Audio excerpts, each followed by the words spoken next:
अहम खबर शामिल करेंगे। लाहौर में मरियम नवाज की सिक्योरिटी पर तैनात अहलकार आपस में लड़ पड़े। दोनों अहलकार जगह की तब्दीली की वजह से लड़े हैं। इस हवाले से मजीद तफसीलात जानेंगे अदनान शेख से। अदनान, बताइएगा क्या हुआ ऐसा कि अहलकार आपस में ही लड़ पड़े?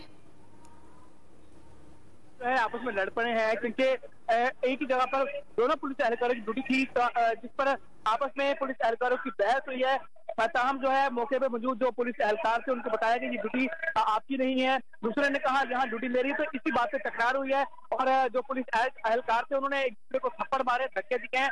ताहम जो मौके पर मौजूद जो पुलिस एहलकार थे, सिक्योरिटी एहलकार थे, उन्होंने एक दूसरे को पकड़ा और उनको बताया कि जो है वो लड़ाई झगड़ा मत करें। ताहम जो सीनियर पुलिस एहलकार थे उनकी मुदाखलत पर जो है वो जो लड़ाई झगड़ा था वो खत्म करवा दिया गया है। जी ठीक है, बहुत शुक्रिया आपका अदनान शेख। अब सूरत हाल कंट्रोल में आ गई है। लाहौर में मरियम नवाज की सिक्योरिटी पर जो अहलकार तैनात थे वो आपस में ही लड़ पड़े और जो वजह बताई गई है वो ये है कि अहलकार जगह की तब्दीली की वजह से आपस में लड़े हैं।